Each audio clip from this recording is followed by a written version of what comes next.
As the soft morning sun filtered through the tall glass windows of Crestline Enterprises, a mid-size manufacturing company known for its commitment to employee well-being, Mr. Carter, the CEO, stood in silence. A lump rose in his throat as the golden light spilled across the factory floor. It was a moment he hadn't experienced in years. Raw, real, grounding. For too long he had led from the top floor of a sleek, modern office, far removed from the people who carried the weight of the company's success. Though the firm boasted values of inclusivity and care, a quiet void had grown inside him. A sense that something vital had slipped through the cracks. That void grew louder with each quarterly review. Charts, numbers, summaries, it was all too clinical, but one name kept echoing in the reports: Linda Davis. Linda wasn't the kind of employee that drew attention. She was quiet, restrained, and kept her gaze low. But her performance spoke volumes. She consistently volunteered for overtime, stepped in for shifts no one wanted, and never once asked for recognition. Her managers praised her reliability, yet no one truly understood her. Rumors swirled. Some said she had no personal life. Others believed she was simply obsessed with perfection. But to Mr. Carter it felt incomplete. There was something behind her stillness, behind that unwavering dedication. Sitting in his elegant office with a panoramic view of the city skyline, he tapped a pen against his mahogany desk. Why? Why would someone work themselves to the bone unless something deeper drove them? His curiosity became a slow-burning fire. The board had recently urged him to reconnect with the company's human core, to step down from the glass tower and walk among the people who made it all work. He resisted at first. But now, with Linda, he saw an opportunity, not just to understand her, but maybe to remember what truly mattered. 2 weeks later, the transformation began. Wearing a plain polo shirt and jeans, he introduced himself on the factory floor as Daniel Scott, a new hire. Gone were the tailored suits and polished shoes. In their place, calloused hands and steel-toed boots. He stepped into the rhythms of the assembly line, repetitive, precise, unforgiving. It was here that he truly met Linda. From the first shift she stood out, not through noise or charm, but through silent mastery. While others groaned about the hours, Linda moved with fluid precision. She inspected parts, made adjustments, and never once complained. During breaks, her coworkers relaxed, laughed, scrolled through their phones. Linda, however, sat alone, sipping coffee from a dented thermos, glancing at her watch as if counting every second. One afternoon, Daniel cautiously sat across from her in the break room. "You don't talk much, do you?" he asked, trying to sound casual. Linda offered a small, almost mechanical smile. "I'm not good at small talk," she said after a pause, her voice low but steady. Daniel nodded, sensing a wall carefully built over time. "Still, most people don't throw themselves into work the way you do, especially the late shifts." Linda looked at him, her expression unreadable. Then she shrugged. "Some people work for a paycheck. Others work for something bigger." That sentence stayed with him like a ghost. Over the next few weeks, Daniel watched, listened, learned. Linda was always early, always the last to leave. She rarely spoke, but never missed a beat. And despite her isolation, she carried herself with dignity, even grace. The mystery deepened. Then came the rainy Friday that would change everything. It was late. The factory buzz had faded into silence. Linda had volunteered for yet another overtime shift, and Daniel followed suit. But something about her felt different that night. She kept checking her phone, her jaw clenched, her shoulders tight with tension. As they clocked out, Daniel hesitated, then followed her into the cold drizzle. He told himself it was about understanding her story, about empathy. But as he trailed her through quiet, shadowed streets, doubt began to creep in. Was this right? Was this a line he should cross? Yet he couldn't stop. Linda walked briskly, clutching a worn leather bag, eventually stopping at a pharmacy. She emerged with a small paper sack, her pace quickening. Daniel's heart pounded, not from fear, but from the weight of what he might discover. She continued down the road until she reached a weathered house tucked into a forgotten corner of town. The paint peeled from the siding, weeds curled around the fence. She entered quickly, lights flickering on inside. Daniel approached slowly, carefully. Through a side window he finally saw the truth, and it rooted him in place. Inside, Linda was gently tending to an elderly woman confined to a wheelchair. Her movements were delicate, practiced. She helped the woman sip water, adjusted her pillows, and whispered something that made the woman smile faintly through the haze of illness. "Daughter, son." Everything made sense. This wasn't about obsession or loneliness. This was about love, about duty, about a daughter who had chosen sacrifice over comfort. And in that quiet, sacred moment, Daniel felt the weight of his position like never before. He had gone searching for answers and found something far more powerful. The soul of his company, embodied in the quiet grace of a woman who had asked for nothing and given everything.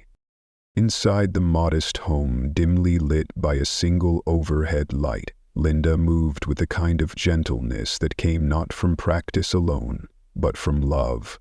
The elderly woman in the wheelchair, frail, trembling, her face etched with time, leaned toward Linda as she lifted a cup of water to her lips. Her hands trembled, but Linda's never did. There was a calm steadiness in her every motion, a grace honed not in luxury but in necessity. On a nearby table sat a collection of medical supplies, bottles of pills arranged with care, gauze rolls stacked beside antiseptic, and a digital blood pressure monitor blinking softly in the dark. From his place outside, Daniel, Mr. Carter in disguise, watched through the slightly fogged window. The sound of rain had faded, but its chill lingered in his clothes. He could barely make out the words Linda spoke, muffled by the glass, but her tone carried warmth, patience, and something else. The kind of hope that never made it into performance reviews or spreadsheets. Then, the front door burst open, and a young boy ran in, his backpack bouncing with each step. Linda greeted him, not with exhaustion, but with a tired, loving smile. She ruffled his hair, guided him to a modest table, and began helping him unpack his books. Even as she answered his questions and guided his pencil, her eyes flicked to the elderly woman, ensuring nothing was missed. Her multitasking wasn't mechanical, it was maternal. And in that moment, Daniel saw it. She wasn't just a hard worker. She was the pillar of her world. Her strength, her silence, her relentless drive. It wasn't born of ambition. It was born of love. She was carrying 2 lives on her back, and doing it with a quiet courage that humbled him. He stepped back from the window, heart pounding, soaked to the bone, but suddenly overwhelmed with something deeper than the cold. Guilt, admiration, and the weight of realization. He had come looking for a story. Instead, he had found the heart of the company beating in a woman no one truly saw. This couldn't end here. As he walked back to his car in silence, the rain had stopped, but a storm had started within him. Helping Linda wouldn't be as simple as a paycheck or a promotion. She was proud, fiercely independent. Any gesture of pity would be rejected before it reached her hands. If he wanted to honor what he saw tonight, he needed to think bigger, smarter. By morning, Daniel, still undercover, returned to the factory floor with a clarity he hadn't known in years. Every shift beside Linda was now layered with new meaning. Her polite smile hadn't changed, but to him, everything had. During lunch, he took a risk. "You're really good at balancing it all," he said casually, sitting across from her. "Work, overtime, life. Can't be easy. Linda paused mid-sip from her old thermos. Her eyes narrowed, not suspicious, just guarded. It's just about prioritizing, she said. Everyone has their challenges. He nodded. Sure, but not everyone takes on every shift. Most people run from extra hours, not into them. Her expression flickered, something subtle breaking through. She glanced down at her hands, then back at him.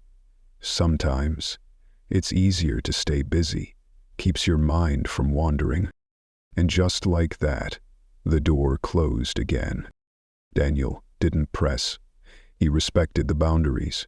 Instead, he shifted his focus from conversation to action. Behind the scenes, Mr. Carter began working meticulously. He proposed sweeping changes to HR under the guise of a new employee wellness initiative, flexible schedules, expanded health benefits, most importantly, support for employees with caregiving responsibilities. The board approved it faster than he'd expected. Perhaps they, too, had forgotten what the floor felt like. He reached out to local nonprofits, found organizations that offered in-home elderly care and after-school tutoring programs. Quietly, discreetly, he built a network of support Linda could access without shame, without the spotlight. On the floor, he remained Daniel, just another worker. But he saw her now, not just what she did, but how her steady presence elevated those around her. Her quiet leadership, never loud, never acknowledged, had a ripple effect. One evening, as they wrapped another shift, he mentioned, "There's a company meeting coming up. I hear they're rolling out new policies." Linda didn't react much, but there was a flicker, a tiny lift of her brow. "That'd be nice," she said. "Sometimes it feels like the people upstairs forget what it's like down here." That one sentence struck him like a bell. He hadn't just forgotten, he had been absent, but now that absence would birth action. On the morning of the meeting, the halls of Crestline buzzed with nervous energy. Weeks of quiet planning had led to this. Whispers passed from one break room to the next. Linda, as always, was focused, but the excitement brushed against her, and at the urging of a colleague, she found herself standing in the back of the company assembly hall. The room had been transformed. A stage, a podium, a screen displaying the words, "Building together, growing together." The HR director took the stage, her voice bright, rehearsed, but sincere. "Today marks the start of something new," she said. "We've been listening, and we want to do better, not just for you as workers, but as human beings." Linda's arms crossed automatically. Skepticism an old friend. Corporate speeches were rarely followed by action. But she listened anyway. Then, the words that followed hit her like a lightning strike. Flexible schedules, expanded health benefits, the caregiving support program. Her arms dropped. Her eyes widened. Not dramatically, but enough that Mr. Carter noticed from the front of the room. For a moment, the mask she always wore cracked. Not because of pity, but because someone had seen her. As the HR director outlined how to access the resources, Mr. Carter watched Linda closely. The flicker of hope, the cautious curiosity, it was all there. This wasn't the end. It was the beginning, and he would make sure it mattered. The announcement had barely ended before the room erupted into applause, a spontaneous wave of hope breaking through the usual workplace cynicism. But in the back of the assembly hall, Linda stood quietly. She didn't clap, she didn't smile, she just stood there, her thoughts moving faster than her hands ever could on the factory floor. For the first time in what felt like a lifetime, something stirred in her, something fragile, long buried beneath routine and survival. It was hope. Not the loud, cinematic kind. No, this was softer, the cautious flicker of a feeling she hadn't dared to entertain in years. Could things really change? Back at the production floor, Daniel approached her with his usual calm presence. He leaned casually against the bench, hands tucked into his pockets, as if they were just chatting about another day's work. "So what'd you think of all that?" he asked, eyes steady, voice light. Linda didn't answer right away. Her fingers played with a small mechanical part as if stalling for time. "It sounds promising," she said finally. "If it's real, it could help a lot of people." "It's real," Daniel said with quiet certainty. "You should check out the caregiving program. Sounds like it might make things easier for you." The moment hung heavy in the air. Linda looked up sharply, her defenses rising. "What makes you think I need it?" Daniel shrugged, unfazed. "Just a feeling. You carry yourself like someone carrying more than they let on." Her first instinct was to push back, to snap something sharp and dismissive, but there was no judgment in his voice, just calm observation, no pity, just truth. That made her pause. "We'll see," she murmured, turning her focus back to the task in front of her. But the seed had been planted. In the days that followed, Mr. Carter, still hidden in plain sight, worked tirelessly to ensure the new programs rolled out without delay. Employees were invited to schedule private HR consultations. Nothing mandatory, just an invitation to be heard, to be helped. Linda resisted at first. Asking for help felt foreign, weak, but Daniel's words kept echoing in her head. On Friday, after another exhausting shift, she found herself outside the HR office. Her stomach churned with anxiety. She could still walk away, but before she could decide, the door opened, and a kind woman with a warm smile invited her in. The conversation that followed was nothing like she expected. No interrogation, no forms shoved under her nose, just listening. Real, human listening. Linda learned about more than caregiving assistance. There were resources for financial stress, mental health support, even career planning. For the first time, she felt like the company wasn't just expecting her to endure. It wanted to carry some of the weight with her. Mr. Carter watched everything unfold from a distance, still under his alias, still playing his role. He pulled strings silently, ensuring community partners were ready. Home caregiving services, academic tutors, support groups, all designed to wrap around Linda's life like an invisible net, not to catch her, but to lift her. And it worked. Slowly, quietly, Linda began to change. Not overnight, but in little ways. She came to work a little earlier, stood a little straighter. She spoke more during breaks, laughed once at a terrible joke Daniel made. It wasn't a transformation, it was a beginning. For Mr. Carter, the experience was profoundly humbling. He had embarked on this journey driven by curiosity, but what he'd found wasn't just Linda's truth. It was the truth of so many under his care. Her resilience had forced him to confront how blind he had been, and how much more he had to do. By the end of the month, Linda's world hadn't magically improved, but it had shifted.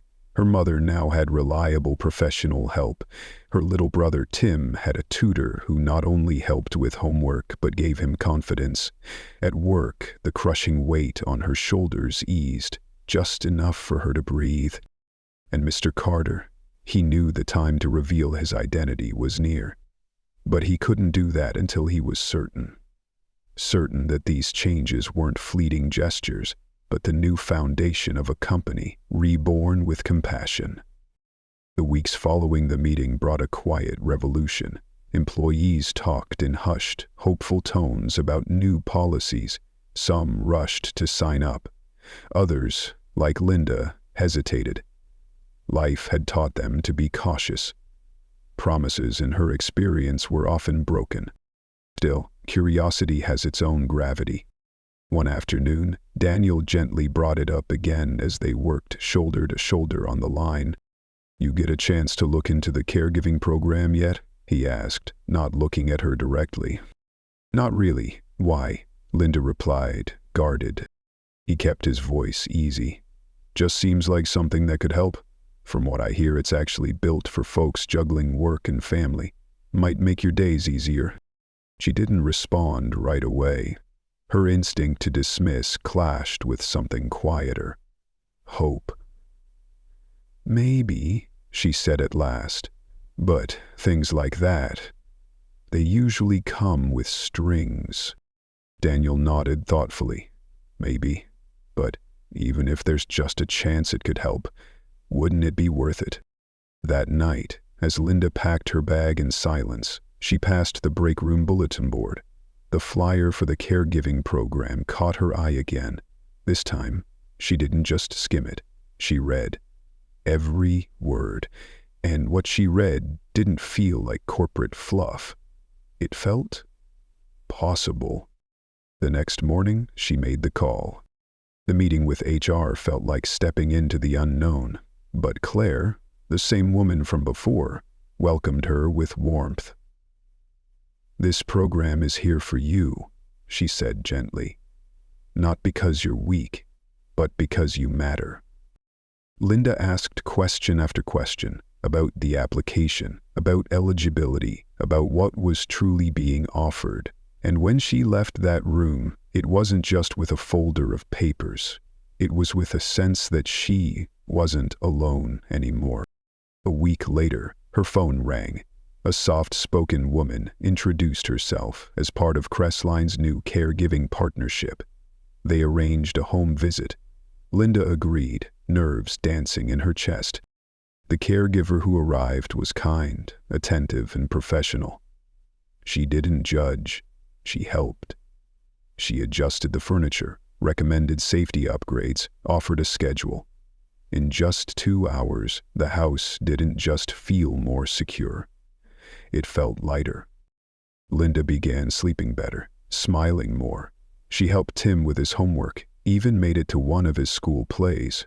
And one day, she even lingered in the kitchen for a moment of quiet, sipping tea just because she could. And Daniel saw it all. One afternoon, during a break, Linda turned to him. There was something different in her eyes. Not brokenness, not gratitude, just truth. "You were right," she said, sipping her coffee, "about the program. It's helping?" Daniel smiled softly. "I'm glad. You deserve that." She hesitated, then added, "It's strange. I've been so used to doing everything on my own, letting someone else help.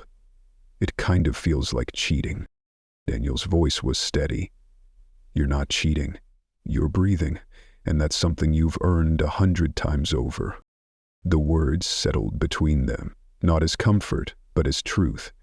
And for Linda, it was enough to let the walls down. Just a little more.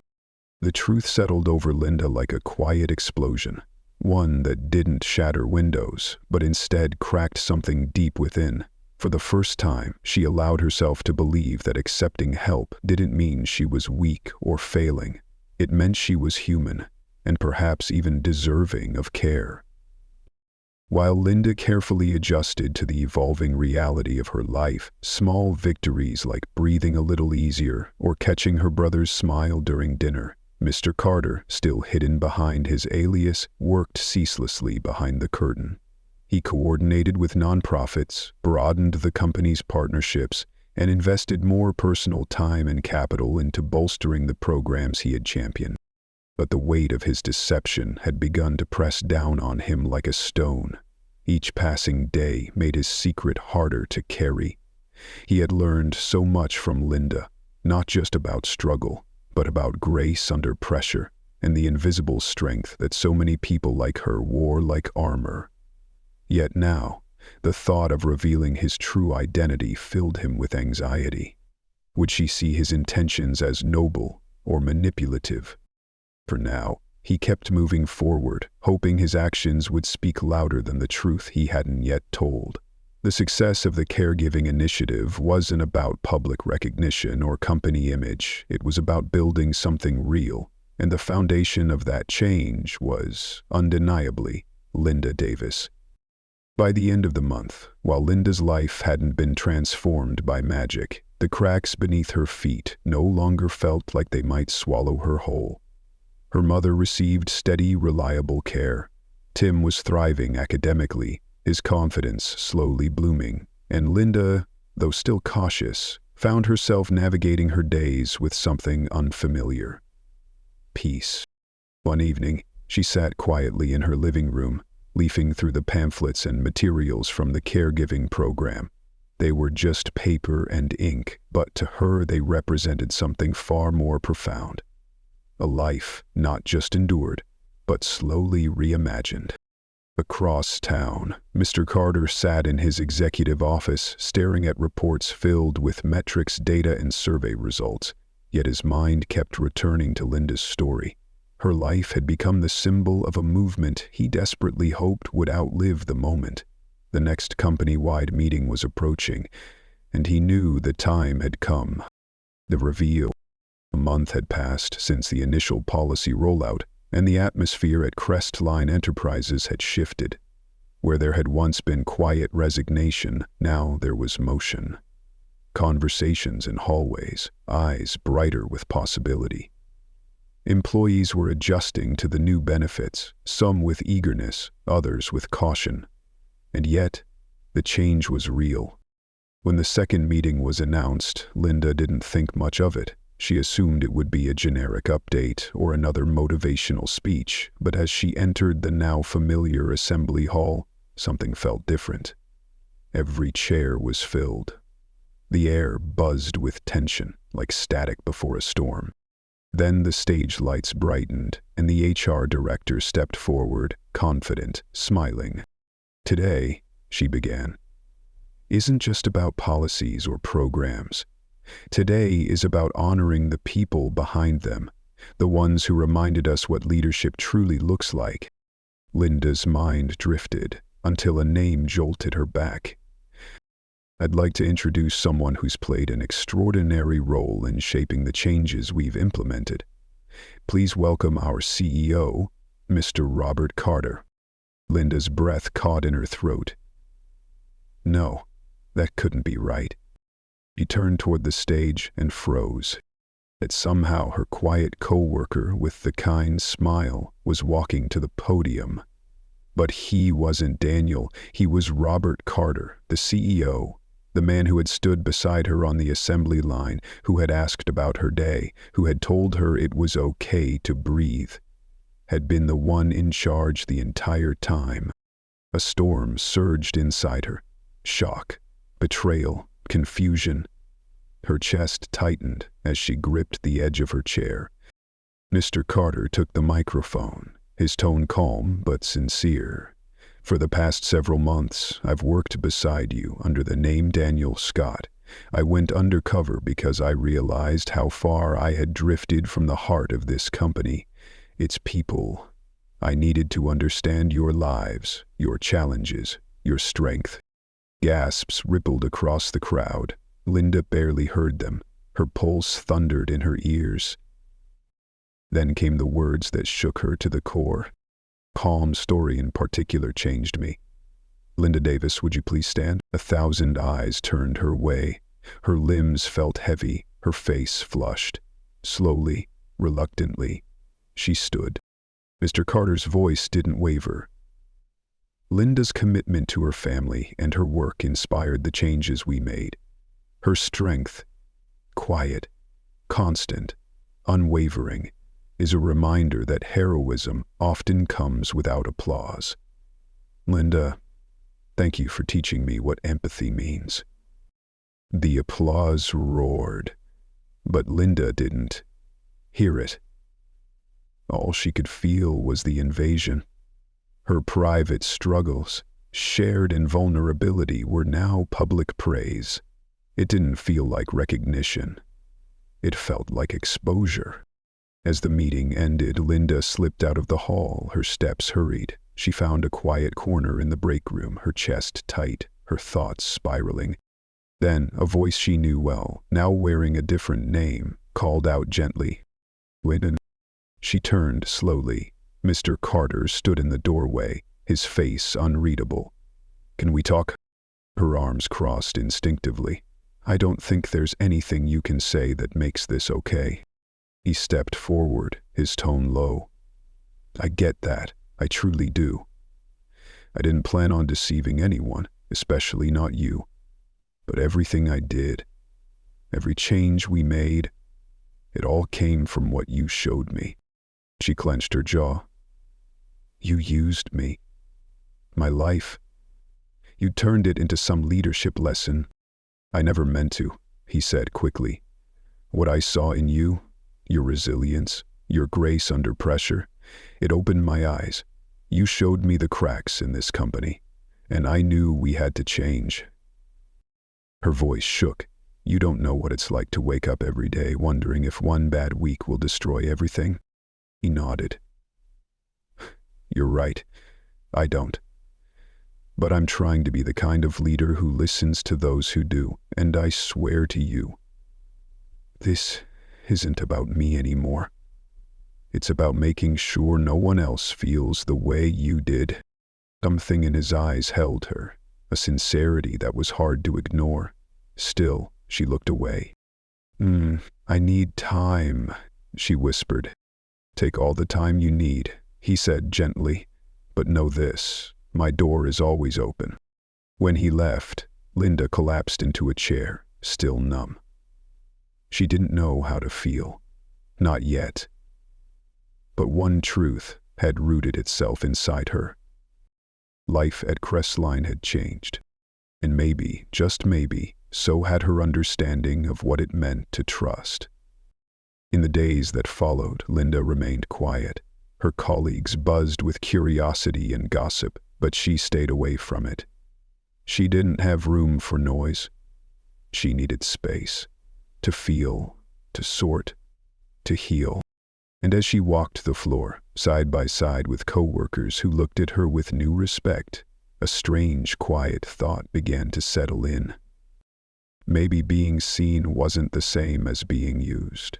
Maybe, just maybe, it was the start of something real. That evening, as Linda sat at the kitchen table reviewing Tim's homework, the soft hum of the room was broken by a faint buzz. Her phone. An email. Her first instinct was to ignore it, but something about the sender's name, Robert Carter, made her pause. Her finger hovered over the delete icon, but curiosity, and perhaps something deeper, nudged her to open it. "Linda, I know I've asked more of you than I ever should have by putting your story in the spotlight. If you're still upset, I understand completely. But I wanted you to know that the changes we made weren't about publicity. They were born from watching your strength, your quiet endurance. If you're open to it, I'd like to meet, not as your CEO, but as someone who still has a lot to learn." "Thank you, Robert Carter." Linda stared at the message for a long time. Her emotions swirled, still raw, still tangled. Part of her wanted to shut the door, to protect herself from further exposure, but another part, quieter yet persistent, recognized the sincerity in his words. After all, the policies had genuinely helped her and others. They had changed lives. Finally, she typed her reply with fingers that trembled only slightly. "Let's meet." 2 days later, Linda sat across from Mr. Carter in his executive office. It was her first time in the sleek, expansive suite, a world away from the hum of the factory floor, the polished furniture, the panoramic view of the city. It felt surreal. But oddly, she didn't feel small. Mr. Carter greeted her with a warmth that felt less like corporate courtesy and more like gratitude. "Thank you for coming," he began, his voice steady. "I know this hasn't been easy." Linda nodded, silent but listening. "I want to say this clearly," he continued. "If anything I did made you feel used or exposed, I am truly sorry. That was never my intention. When I went undercover, it was to understand what I had forgotten. Walking beside you changed me." His voice cracked slightly, not from weakness but from truth. Linda studied him. The layers of anger, of mistrust, didn't disappear, but they shifted. Something in his tone, in his eyes, softened the grip they held on her heart. "I guess I can see that now," she said quietly. The changes you made? They've helped a lot of people, me included. That's all I hoped for, Mr. Carter said, a breath of relief in his words. But we're not done. That's why I asked you here. I want your input. Your voice matters. She blinked, caught off guard. You? Want my input? Yes, he said without hesitation. You see things I never will. Your insight could guide everything we do next. For the first time since the reveal, something new rose in Linda's chest, not just relief but validation. This wasn't an apology. This was an invitation to shape something lasting. Okay, she said. Her voice was quiet but certain.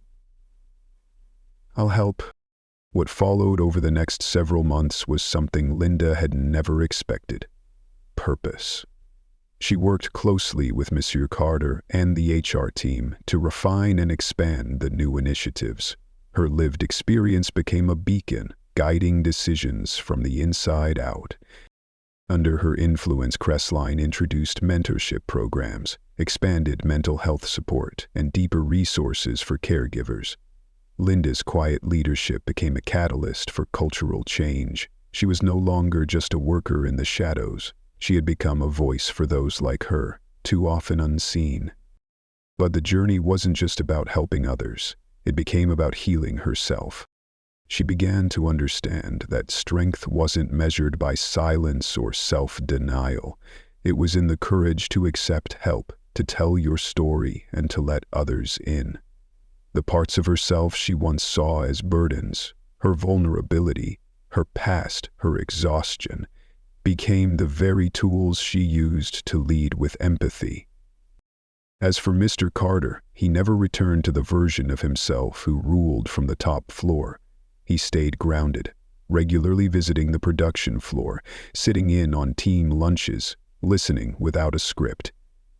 His transformation from distant executive to present leader earned Crestline a new reputation, not just as a successful business, but as a place where humanity mattered. One afternoon, months later, as Linda walked the factory floor checking in on a mentorship session, a coworker stopped her. You know, they said with a grin, you've really changed this place. Linda paused, smiled, and looked around. The hum of machinery, the soft laughter of workers who no longer walked in silence, the bulletin board now filled with real resources and not just corporate posters. I guess we all have, she replied. And for the first time in a long time, she didn't just say it. She believed it.